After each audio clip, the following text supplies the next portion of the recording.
बीवी जो दुबई में अय्याशी का अड्डा चलाती है, वो इन लड़कियों का इंटरव्यू लेती है। उन्हें बड़े बड़े सपने दिखाए जाते हैं कि तुम्हें अरब देशों में भेजा जाएगा, वहां पर सैलून मिलेंगे, मोटी तनख्वाहें मिलेंगी।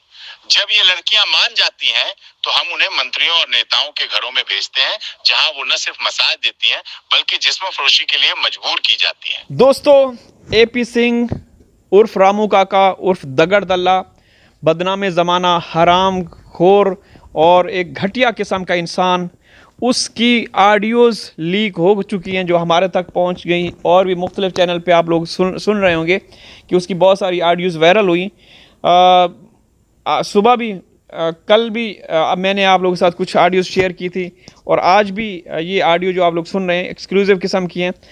उसने अपनी फैमिली का चरित्र बता दिया, अपनी बेटी कहाँ कहाँ जाती है, किस किस के पास जाती है और कितना पैसा कमाती है वो भी है, और इसके अलावा उसकी बीवी क्या करती है वो भी। चलें सबसे पहले इसकी ऑडियो सुनते हैं, साथ साथ फिर चर्चा भी करेंगे। आज मैं उन सभी लोगों से साफ साफ बात कहना चाहता हूं जो मुझे गालियां देते हैं, मुझे बुरा भला कहते हैं। मेरी बीवी पर जो आरोप लगाए जा रहे हैं कि वो दुबई में अय्याशी का अड्डा चलाती है, तो मैं आज खुद ये बात कबूल करता हूं कि ये आरोप बिल्कुल सही है।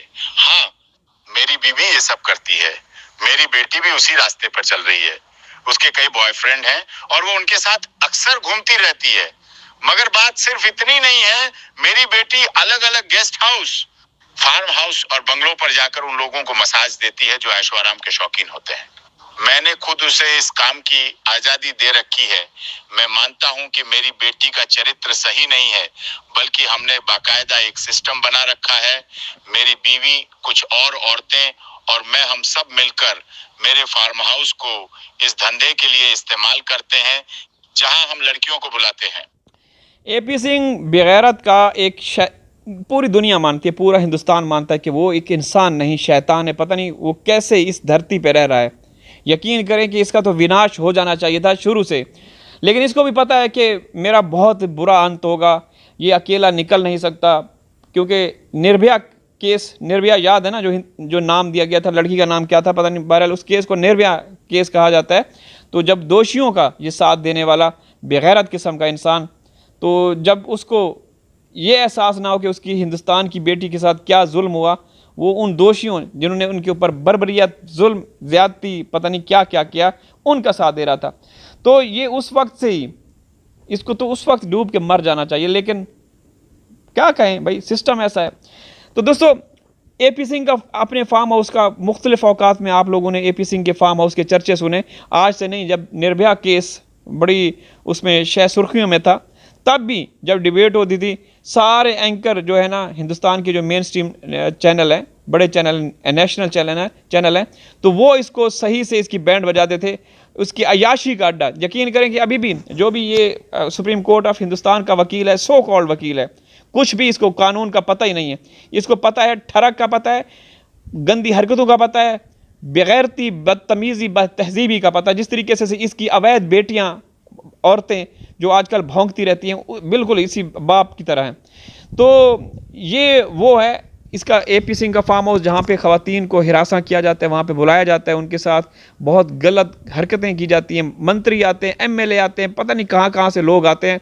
वहाँ पे एक अय्याशी का अड्डा बना हुआ है, और बैरून मुल्क दुबई में इसकी बीवी का अड्डा है। जो एपी सिंह काम करते, उसकी बीवी दुबई में काम करती है। कुछ दिनों के बाद, महीने 2 महीने के बाद आती है, इंटरव्यू करती है, लड़कियों को झांसा देती है, कुछ को ले जाती है, कुछ को यहाँ इस्तेमाल करके उनको टिश्यू की तरह फेंक दिया जाता है। आगे सुनिए। मेरी बीवी जो दुबई में अय्याशी का अड्डा चलाती है, वो इन लड़कियों का इंटरव्यू लेती है। उन्हें बड़े बड़े सपने दिखाए जाते हैं कि तुम्हें अरब देशों में भेजा जाएगा, वहां पर सैलून मिलेंगे, मोटी तनख्वाहें मिलेंगी। जब ये लड़कियां मान जाती हैं तो हम उन्हें मंत्रियों और नेताओं के घरों में भेजते हैं, जहां वो न सिर्फ मसाज देती हैं बल्कि जिस्म फरोशी के लिए मजबूर की जाती हैं। हम ये सब लड़कियों को धोखा देकर करवाते हैं। 1 महीने तक काम करवाने के बाद हम कह देते हैं कि सैलून बंद हो गया, और इस तरह से हम उनका इस्तेमाल करके उन्हें निकाल देते हैं। ये हमारा बहुत पुराना धंधा है, और आज मैं खुद ये सब स्वीकार करता हूँ। दोस्तों देखिए, इस बेगैरत को देखिए। अब भी आप कहेंगे कि AP Singh ji, AP Singh ji, AP Singh ji की माँ की, ये खोती का बच्चा है, खोती समझते हैं गधी को, डंकी। तो आगे सुनिए।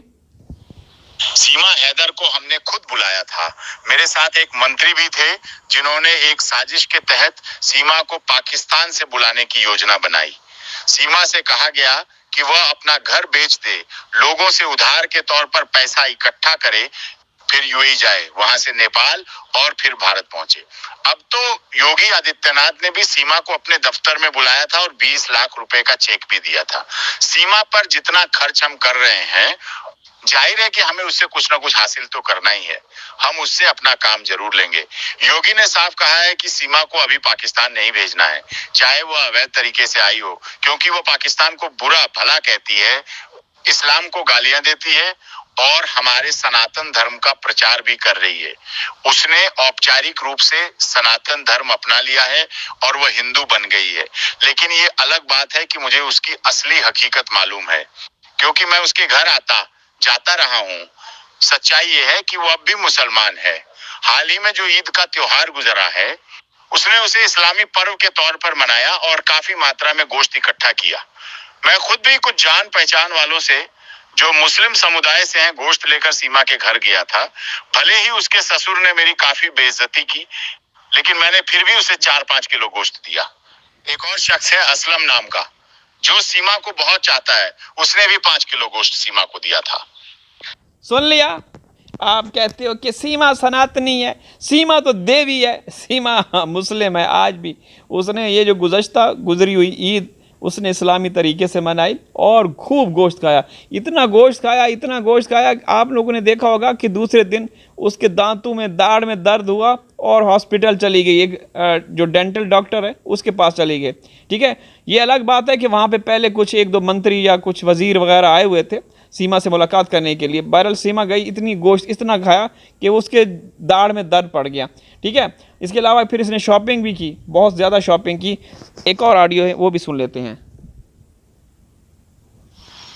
मैं इस बात को स्वीकार करता हूं कि सीमा हैदर जो अवैध तरीके से भारत में दाखिल हुई थी, उसे लेने के लिए मैं नेपाल गया था। नेपाल से जब हम बस में भारत लौट रहे थे तो सीमा पर एक भारतीय मंत्री, एक सरकारी अधिकारी और रबुपुरा के एक विधायक भी मौजूद थे। सीमा थोड़ी डरी हुई थी, लेकिन मैंने उसे हिम्मत दी। इसके बाद मैं उसे एक अज्ञात स्थान पर लेकर गया। आज मैं यह भी मानता हूं कि सीमा के भारत आने के बाद अब और भी महिलाएं मेरे संपर्क में हैं और वे जल्द ही भारत आएंगी। कोई डर नहीं, कोई इनको खौफ नहीं। सीमा हैदर को हमने खुद ये गंदे, गलीज, बदतमीज़, बदतहजीब लोग जिस तरीके से चैलेंज कर रहे हैं, चेतावनियाँ दे रहे हैं, कोई पूछने वाला नहीं। सीमा, पाकिस्तानी सीमा इतनी पावरफुल है, यकीन करें इतनी पावरफुल है कि 140 करोड़ लोगों को उसने तिगनी का नाच नचाया हुआ है। किसी की कोई हिम्मत नहीं, मतलब 140 करोड़ लोगों में से कोई ऐसा ताकतवर नहीं है। चलो ताकतवर जो है वो प्रधानमंत्री या जो योगी है, जो उत्तर प्रदेश के मुख्यमंत्री हैं, वो तो उसको बुलाते हैं, वो तो अपने ऑफिस में बुला रहे हैं। अब हो सकता है आने वाले दिनों में मोदी भी बुलाए उसको ऑफिस में।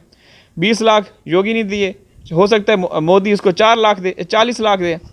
तो भाई वो कर रही है, कोई भी उसका कुछ नहीं कर सकता। उसने पहले ही बोल दिया था शुरू से कि आप लोगों को मालूम नहीं कि मेरे पीछे किन लोगों का हाथ है, तुम लोग मेरा कुछ नहीं कर सकते, मेरा बाल बांका नहीं कर सकते, मेरा कुछ नहीं उखाड़ सकते, मेरे पीछे बड़े बड़े लोगों का हाथ है। मेरे चेहरे पे कोई निदामत, कोई परेशानी, कोई अफसुर्दगी, कोई टेंशन है नहीं है ना? तो भाई मैं आई हूँ यहाँ पे डिपोर्ट होने के लिए नहीं, मैं आई हूँ यहाँ पे जेल जाने के लिए नहीं, मैं अय्याशी के लिए, मैं मतलब जो भी स्क्रिप्ट लिख के दिया जाएगा वो पढ़ूँगी, लोग सरकार इस्तेमाल करेगी मेरे को तो मैं इस्तेमाल होंगी। ठीक है ना? तो ये होता रहेगा जब तक आप लोग नहीं निकलेंगे। इजाज़त चाहता हूँ, हाजिर होगा किसी और वीडियो में, तब तक अल्लाह हाफिज़।